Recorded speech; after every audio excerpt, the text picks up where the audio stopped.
इस फोन को आपको टोटली अवॉइड करना चाहिए, चाहे ये 20,000 के अंडर में हो। ये बहुत बड़ा स्टेटमेंट है। ये कहने के पीछे ना बहुत सारे रीजंस हैं। सभी रीजंस इस वीडियो के आखिर तक आपको पता चल जाएंगे, क्योंकि मोटोरोला एज 50 ना यूज करते हुए मैं काफी टाइम हो गया। बहुत सारी चीजें ऐसी निकल के आई ना जो मैं बिल्कुल एक्सपेक्ट नहीं कर रहा। ऊपर से ये फोन 26-27 हजार का मिलता है भाई साहब। और इसके रिगार्डिंग हमने एक ट्वीट भी किया था और एक कम्युनिटी पोस्ट भी डाला था। बाकी लोग जो इंस्टाग्राम पे जुड़े उनको सब आइडिया रहता है। तो आप लोग भी नहीं जुड़े हैं तो जुड़ जाना, वहां पर लेटेस्ट अपडेट्स मिलते रहते हैं। सबसे पहली चीज 8GB रैम 256GB वाला वेरिएंट इसमें मिलेगा और ये इकलौता ही वेरिएंट है। 26-27 हजार तक आपको मिल जाएगा ऑफर्स वगैरह लगा के। इस फोन में क्या यूनिक मिलता है उनसे, सबसे पहले उस चीजों के बारे में बात करें। बिल्ड क्वालिटी आपको यहाँ पर तगड़ी मिल जाती है। वीगन लेदर देखने को मिलता है एंड कैमरा भी बहुत अच्छे से एम्बेडेड है पूरे यहाँ पर डिजाइन के साथ। मेटेलिक फ्रेम्स देखने को मिलते हैं। कर्व्ड बैक है क्योंकि कर्व डिस्प्ले के साथ आता है, तो फोन का इन हैंड फील काफी प्रीमियम और सॉलिड हो जाता है। और फोन बहुत ज्यादा स्लिम भी है, तो आप जब फोन को पकड़ोगे ना वो प्रीमियमनेस फील होगी कि हाँ 30,000-40,000 वाला फोन। यहाँ कोई दिक्कत नहीं, लेकिन थोड़ा एक्स्ट्रा केयर करना पड़ेगा क्योंकि हल्का सा स्लिपरी भी हो जाता है। अगर आप बहुत ज्यादा गिराते हो फोन तो भाई कर्व डिस्प्ले की एक दिक्कत रहती है कि नीचे गिरेगा तो टूटने के चांसेस ज्यादा रहते हैं। तो अच्छा एक टेम्पर्ड ग्लास, यूवी ग्लास और एक अच्छा केस डेफिनेटली से खरीद लेना। और ये फोन मिलिट्री गेट के सर्टिफिकेशन के साथ आता है, मतलब यूएस के काफी तगड़े स्टैंडर्ड के हिसाब से फोन को टेस्ट किया गया है ओवरऑल। बट इतनी तगड़ी सर्टिफिकेशन होने के बाद भी हमें इसमें फॉग इश्यू देखने को मिला। आप देख सकते हो कैमरा के अंदर कितना फॉग गया है। ये नॉर्मल आउटडोर में कैमरा यूज करते टाइम ही आ गया। ये तो हम कैमरा वाले सेक्शन में बताएंगे, बट उसके अलावा फोन ज्यादा हैवी भी फील नहीं होता। जस्ट 183 ग्राम है। IP68 अंडर वाटर रेटिंग भी मिल जाती है, लेकिन स्टिल मैं एडवाइस करूंगा पानी से जितना हो सके दूर रखिए। दुर्घटनाएं बता के कभी नहीं होती है। साथ साथ डुअल सिम का सपोर्ट मिलता है।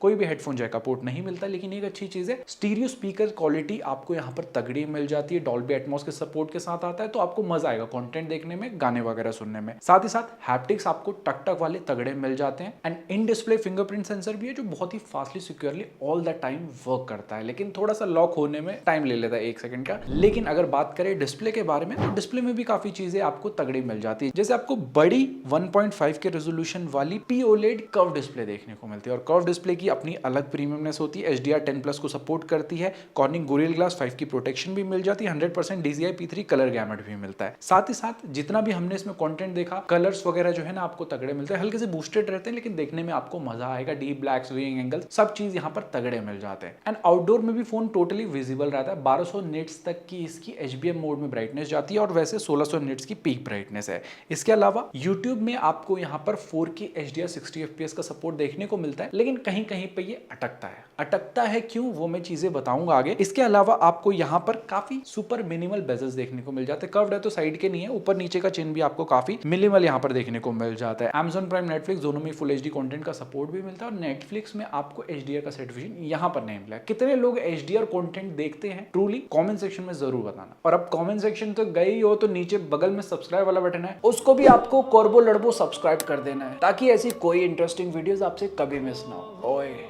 बाकी आई प्रोटेक्शन के लिए भी आपको SGS blue light and blur reduction वाले ऑप्शन मिल जाते हैं एंड 120 हर्ट्ज का रिफ्रेश रेट भी काफी स्मूथ फील होता है। 360 हर्ट्ज का टच सैम्पलिंग रेट भी नहीं मिल जाता है, तो टच भी काफी रिस्पॉन्सिव, कोई दिक्कत नहीं आई। एंड ऑलमोस्ट सभी ऐप्स में आपको यहाँ पर हायर रिफ्रेश रेट का सपोर्ट देखने को मिलता है। कनेक्टिविटी के बारे में बात करें तो सारे 5G बैंड मिल जाते हैं। ब्लूटूथ 5.2 मिलता है, थोड़ा पुराना है और बेटर दे सकते थे। Wi-Fi 6E NFC भी मिलता है एंड यहाँ पर डुअल 5G को ये सपोर्ट करता है। 5G की स्पीड भी तगड़ी आई, कोई भी दिक्कत नहीं आई। इतने दिन जितने दिन 5G यूज किया अच्छी स्पीड मिल रही थी, लेकिन एक दिक्कत है Wi-Fi कॉलिंग में दिक्कत है, तो उसको ऑफ ही करके रखिए। बहुत ज्यादा वॉइस ब्रेक होती है उसमें। उसके अलावा जब विदाउट वाईफाई आप यूज करते हो तब अच्छे से कॉल क्वालिटी आ जाती है, कोई दिक्कत नहीं आती। सामने वाली पार्टी को अच्छे से आपकी आवाज भी सुनाई देती है। बट इसमें ना ही 4G कैरियर एग्रीगेशन का सपोर्ट है, ना ही 5G कैरियर एग्रीगेशन का सपोर्ट है। तो 4G+ और 5G+ दोनों ही हमें देखने को नहीं मिला एंड 5G कॉलिंग भी आप यहाँ पर नहीं कर सकते हैं, लेकिन डेडिकेटेड प्रॉक्सिमिटी सेंसर मिलता है एंड यहाँ पर कॉल रिकॉर्डिंग भी आप चुपके से नहीं कर सकते हैं। अब आ जाता है मेन मुद्दा। देखो फोन चलता है हार्डवेयर से और हार्डवेयर को सपोर्ट करता है सॉफ्टवेयर। तो सॉफ्टवेयर इसमें Hello UI based on Android 14 देखने को मिल जाता है। कंपनी ने प्रॉमिस किया 2 मेजर अपडेट प्लस 3 साल के सिक्योरिटी पैच। पहली दिक्कत यह है कि मोटोरोला वाले ना अपडेट के मामले में बिल्कुल भी यहाँ पर रेगुलर नहीं है। आपको आज अपडेट मिला है तो अगला अपडेट में भी 3 महीने 4 महीने बाद मिले। ये बहुत बड़ी प्रॉब्लम है मोटोरोला की और ये अभी तक इन लोगों ने फिक्स नहीं की है। इसके अलावा कोई भी स्टार्टिंग में ब्लोटवेयर तो देखने को नहीं मिलते, बट एक इनका वेदर ऐप है जिसमें हमें ऐड देखने को मिलता है। तो ये चीजें वेदर ऐप में तो एटलीस्ट नहीं होनी चाहिए। बाकी एक और चीज है, जब आप फर्स्ट टाइम सेटअप करते हैं गूगल की ईमेल वगैरह डाल के तब यहाँ पर ये कुछ ऐप्स को इंस्टॉल कर देता है। ये उनकी लिस्ट है, तो बाकी उनको अनइंस्टॉल कर सकते हो। तो स्टार्टिंग में थोड़ा सा 5-10 मिनट देना पड़ेगा इन सब ऐप्स को अनइंस्टॉल करने के लिए। इसके अलावा लुक्स वगैरह आपको तगड़े मिल जाते हैं, लुक्स में कोई दिक्कत नहीं है। एंड लुक से आपको फोन को जज नहीं करना, कितना परफॉर्मेंस मिलता है वो तो बताने वाले हैं। इसके अलावा कस्टमाइजेशन बहुत ज्यादा यहाँ पर क्लोज टू स्टॉक 100 होने के बाद यहाँ पर ज्यादा नहीं देखने को मिलता है। बट आप डुअल ऐप या ऐप को लॉक करना है तो मोटोरोला सिक्योर फोल्डर यूज कर सकते हैं। वो एक अलग स्पेस टाइप का क्रिएट कर देगा, उसमें आपकी सारी चीजें सेफ रहेंगी। इसके अलावा यहाँ पर कुछ एआई के फीचर्स भी मिल जाते हैं गूगल फोटोज ऐप में, क्योंकि इनका खुद का कोई गैलरी ऐप नहीं है। तो यहाँ पर आप एआई फीचर जैसे कि पोर्ट्रेट लाइट ऐड कर सकते हैं, किसी में पोर्ट्रेट ब्लर ऐड करना हो, अगर कोई फोटो ब्लर आई है उसको अनब्लर करना हो, या आपके पास मैजिक इरेजर का भी एक ऑप्शन मिल जाता है। इनफैक्ट एक इरेजर वाला ऑप्शन मिलता है जिसमें आप कुछ इरेज करते हैं तो वेरियस सजेशन देगा, जो बेस्ट आपको लगता है कि जिसने अच्छे से काम किया 5-6 सजेशन में से, उसको आप सेव कर सकते हैं। इसके अलावा स्मार्ट कनेक्ट का ऑप्शन मिल जाता है कि आप अपने पीसी से इसे कनेक्ट करके आराम से एक सीपीयू वाली फील ले सकते हैं कि आपका फोन सीपीयू का काम करेगा। बाकी ऐसे चॉप चॉप करके इसका फ्लैश लाइट भी जल जाता है, एंड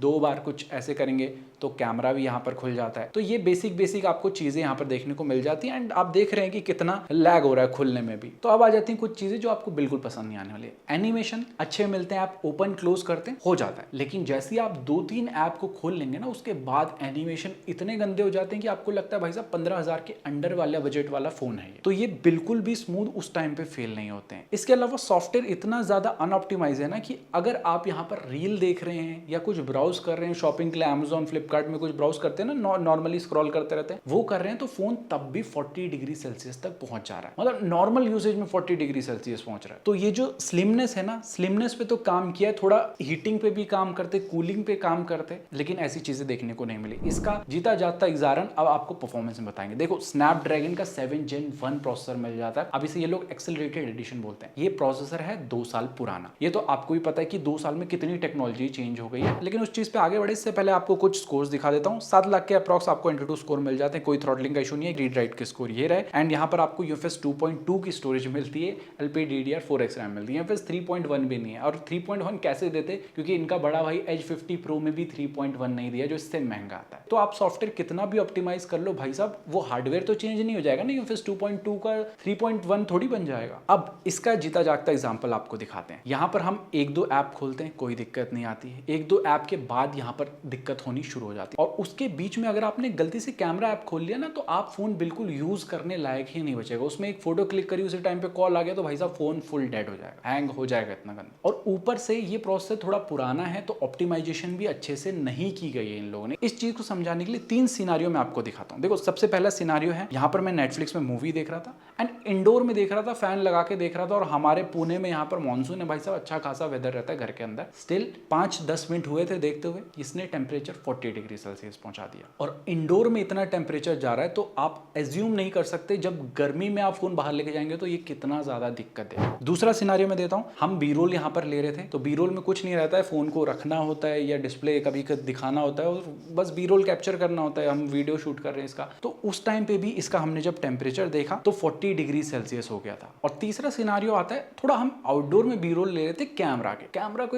बी रोल लेते हुए 2 ही मिनट हुआ था, और यहाँ पर टेम्परेचर आप देख सकते हो 40 डिग्री सेल्सियस के ऊपर पहुंच चुका है। जस्ट 2 मिनट हुए थे, 2 मिनट से कम ही हुए होंगे। तो ये दिक्कतें आ जाती हैं भाई साहब, जब आप फोन तगड़ा दे दोगे, बिल्ड तगड़ी दे दोगे, डिस्प्ले तगड़ी दे दोगे, अंदर चीजें ऑप्टिमाइज नहीं है, तो क्या करोगे भाई साहब। इन बाहरी चीजों का अंदर की खूबसूरती मैटर करती है, जो इसके अंदर बिल्कुल भी नहीं मिलती। बट अगर आप मुझसे पूछोगे गेमिंग कैसी होगी, तो उससे पहले बताऊं, हमने रैम मैनेजमेंट टेस्ट भी ऐप रन करके देखे। 10 ऐप को इसने बैकग्राउंड में रखे, तो वहां कोई दिक्कत नहीं है, लेकिन वहां लैग फील होने लगता है। आप 2-3 ऐप के बाद आपको लगेगा कि हाँ भाई फोन ने जवाब दे दिया। BGMI में स्मूथ एक्सट्रीम का ऑप्शन मिलता है, HDR अल्ट्रा तक, मतलब 40 FPS तक खेल सकते हो। तो BGMI जब हमने टेस्ट करना शुरू किया ना, तो यहाँ पर स्टार्टिंग में 50 to 60 FPS के बीच में परफॉर्मेंस देखने को मिलती है स्टार्टिंग के 5-10 मिनट बाद। जैसा मैंने आपको बताया था 1-2 ऐप खोलने के बाद लैग हो जाता है, वो चीजें लाइव यहाँ पर देखने को मिली। आपके जो है FPS 44 में स्टक हो जाते हैं, उसके आगे ये बढ़ते ही नहीं है, जस्ट 5-10 मिनट के गेम प्ले के बाद। तो क्या फायदा उस 7 लाख के एंटूटू स्कोर का, जब यहाँ पर आपको परफॉर्मेंस 50-60 FPS के बीच में तो छोड़ो, यहाँ पर 40 के अंडर में आपको FPS देखने को मिल रहे हैं। तो यही चीजें मैं समझाता हूँ कि ये मार्क्स हमेशा मैटर नहीं करते हैं, बहुत सारी चीजें और भी मैटर करती हैं। उसके अलावा जायरोस्कोप की यहाँ पर परफॉर्मेंस ऑन पॉइंट मिल जाती है, लेकिन मेरा कहने का तात्पर्य यह है, परफॉर्मेंस बिल्कुल ही ज्यादा ही, बहुत ज्यादा ही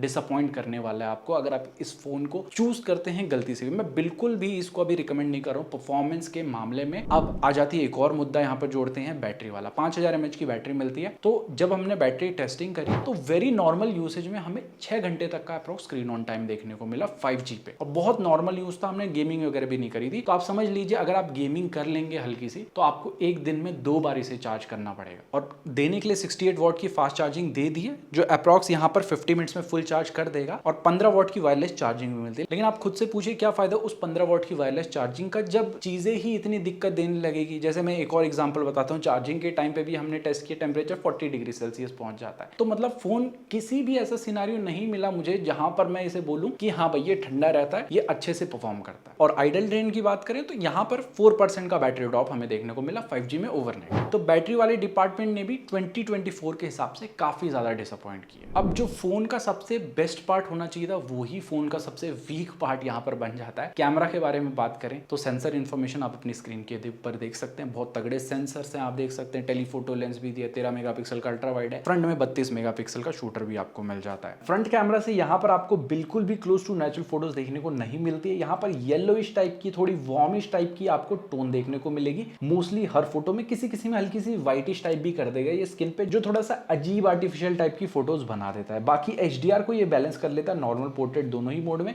डिटेलिंग भी अच्छी मिल जाती है एंड पोर्ट्रेट मोड में एज डिटेक्शन भी यहाँ पर प्रॉपरली हो जाता है। तो ओवरऑल फ्रंट कैमरा से ना आपको इनकंसिस्टेंट टाइप की फोटोज मिलेगी। अगर बात करें बैक कैमरा में तो यहाँ पर भी हमें काफी जो है येलोइश टाइप की, वार्मिश टाइप की फोटोज देखने को मिली थी।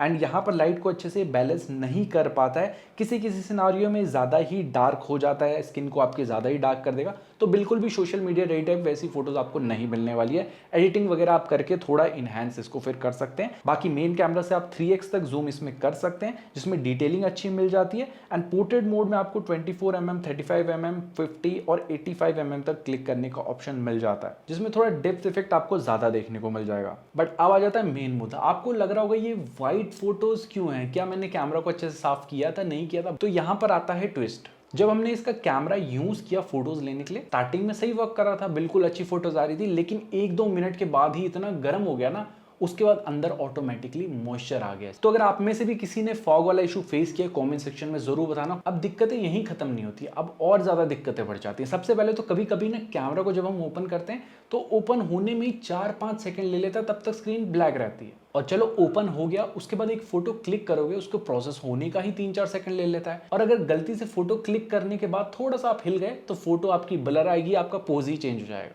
और अगर आप सोचो धूमधाम से बिल्कुल फोटो खींचते जाओगे क्लिक कर करके, ऐसा नहीं है, बहुत स्लो यहाँ पर ये फोटो कैप्चर करता है। हमने इससे कम रेंज में आने वाले Note C4 के साथ इसे कंपेयर किया था, वहां पर फोटो धड़ल्ले से खींच रहा है, यहाँ पर भाई साहब 5-6-7 सेकंड ले रहा है एक फोटोज क्लिक करने में। और अगर आप सोच रहे हो लेंस के बीच में सीमलेसली स्विच कर सकते हो, नहीं, यहाँ पर भी अलग लैग आपको देखने को मिलेगा एक मोड से दूसरे मोड स्विच करते टाइम। ओवरऑल मोटा मोटी बोला जाए ना, आप कैमरा यूज करके बिल्कुल फ्रस्ट्रेट हो जाएंगे और आपका दिमाग बिल्कुल खराब हो जाएगा, क्योंकि आपने इतने पैसे खर्च किए, उसके बाद में आपको ऐसा कैमरा मिलेगा जो हम बिल्कुल भी नहीं चाहते हैं कि आपको मिले। बाकी इसमें अल्ट्रा वाइड भी मिल जाता है सेंसर, जिसमें ठीक ठाक फोटोज आ जाती है। डार्क ये कर देता है मोस्टली हर फोटोज को, एंड नाइट मोड में भी मुझे एवरेज ही फोटोज लगी, यहाँ पर डिटेलिंग की कमी महसूस होती है। और अब आप पूछोगे वीडियो वाले डिपार्टमेंट में 4K 30 FPS आप फ्रंट बैक दोनों से रिकॉर्ड कर सकते हैं, बट जैसी फोन गर्म हो जाता है ना, उसके बाद फॉग की वजह से तो धुंधली वीडियो आएगी और गर्म होने के बाद जिटरीनेस, थोड़ा बहुत अटकने लगेगी वीडियो। तो ओवरऑल मैं कैमरा के लिए एक ही चीज बोलूंगा, आपको